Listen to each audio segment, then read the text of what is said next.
Today we're going to talk about the exhibit dance, or the evidence dance. This is the process by which the 8 steps that you go through to admit an exhibit during trial. Now there's other ways of getting exhibits into evidence. You can stipulate, you can have a motion eliminating, but the most common way, especially if the admission of the exhibit is contested, the most common way is going to be through this process, which takes place in the courtroom. And this process involves 8 distinct steps. Some folks will tell you there's more, some will tell you that there's less. We're going to suggest to you that these 8 steps are really kind of a best practice. So let's walk through each of those 8 steps. The first of those 8 steps is what's called the mention. And what does that mean? Well, it literally means this. You have a witness, they're on the witness stand, and they're testifying about what they saw, what they did, what they heard. They're testifying about an issue. And you want the witness to mention the exhibit exists. So as an example, it could be, well, officer, when you arrived at the scene, what did you see, if anything, next to the body laying on the ground? Well, I saw a blue magic marker. And we now know that a blue magic marker may be at issue. So when you then say, Your Honor, I have in my hand a blue magic marker, everyone in the courtroom knows what it is. They know where it came from, and they're expecting what's to follow.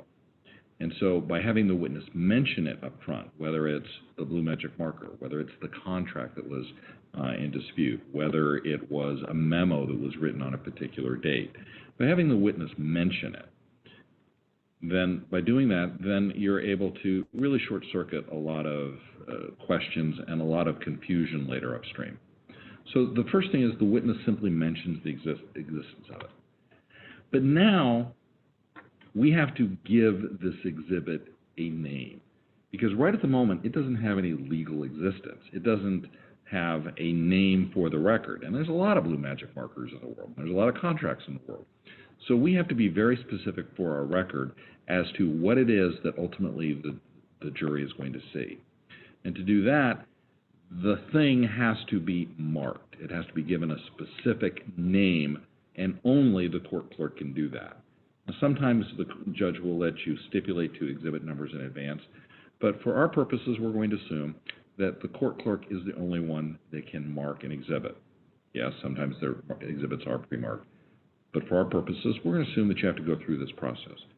Now, to do that, you've got to get the exhibit in the hands of the clerk. And the clerk is across the room for you, or you may be attending via video.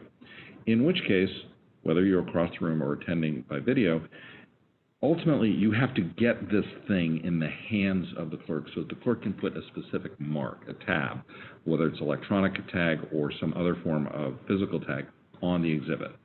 But you're sitting across the room. So in order to enter the controlled airspace around the lower bench, judges get testy about lawyers walking up to their staff, you simply have to say, Your Honor, may I approach the bench? So first words, Your Honor, I have in my hand a blue magic marker. May I approach the bench? Now everybody knows what's happening. And so you walk up and you will hand the exhibit to the clerk and you'll say, May I have this marked? You could say, may I have this marker, may I have this document marked, but may I have this marked? Now your tendency is going to want to overthink this and overstate this and say, may I have this marked for purposes of admission as exhibit, and try to tell the clerk how to do their job.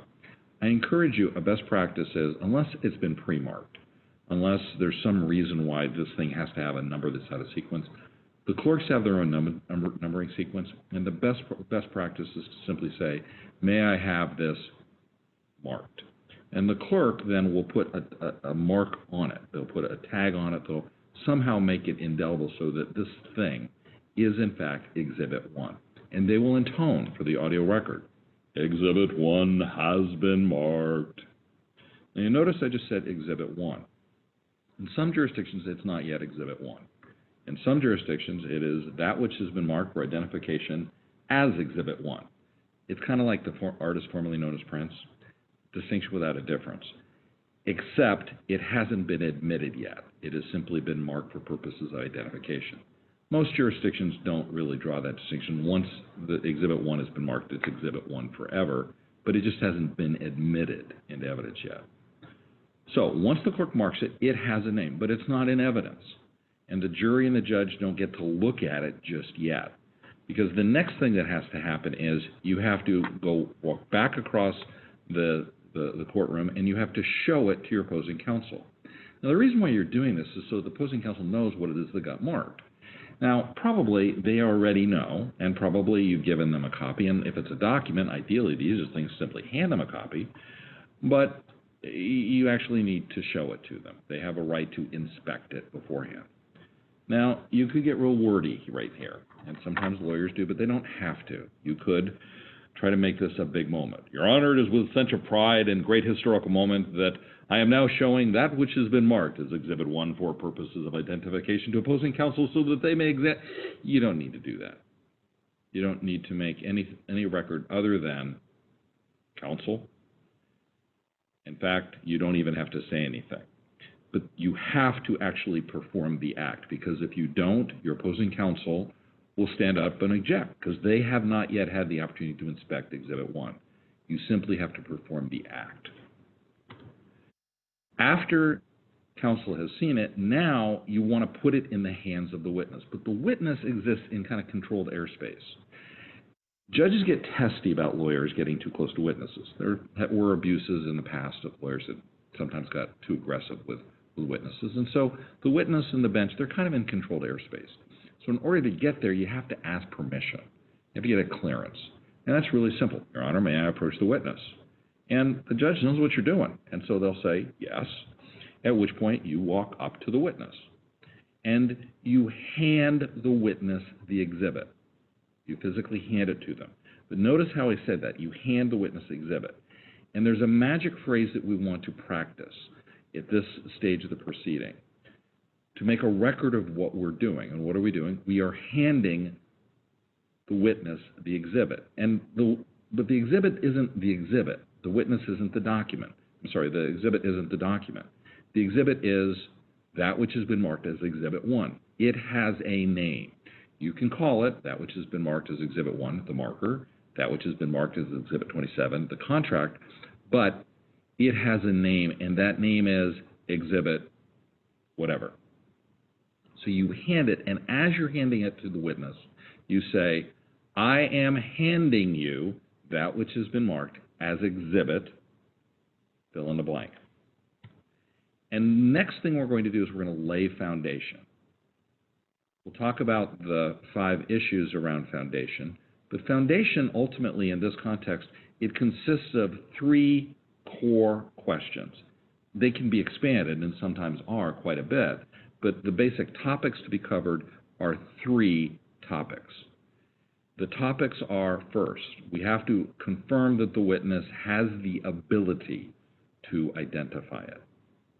And so we simply say, can you identify it? This is one of the few times that we violate the to be verb rule. Can you identify it? The second question is, well, we need the witness to explain how they acquired this knowledge, how they know what this thing is. How can you identify it? And the third thing is, of course, what is it? And so that litany right there goes, handing you that which has been marked as Exhibit 1, I ask, can you identify it? How can you identify it?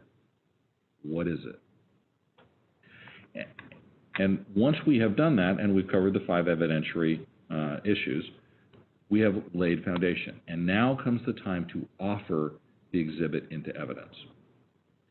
And this is a magic moment. And there's language that we need to use here. And there's either one of 2 words that you should use. Either, Your Honor, I offer that which has been marked as Exhibit 1 into evidence. I offer that which has been marked as Exhibit 1 into evidence. Or, in some jurisdictions, you would say, Your Honor, I move Exhibit 1 into evidence. Know your jurisdiction. Some judges do not like the use of the word move because it's a motion. Other judges, they're used to hearing move, and so they want to hear those magic words. Please try to avoid the use of the words of I'd like to. It would be my desire to. At this time, the plaintiffs would like to, because that's stating a preference rather than actually stating an action. Again, sometimes you'll get judges that'll get a little testy about that. I offer that which has been marked as Exhibit 1. Once you have made that offer, remember before when you were showing the exhibit to opposing counsel, they didn't have a right to object yet because nothing had been, it had been marked, but it hadn't been offered. Well, now opposing counsel has a right and they have a duty to object. So if you're opposing counsel, opposing the entry of the exhibit, you have to make one of three choices. Either you stand up, you say, no objection. Okay, it's going to come in. Second, objection, and then what the basis is.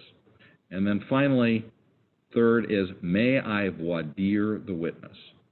And that's where you get to stand up if you're opposing the exhibit, and you get to actually ask questions of the witness about the exhibit.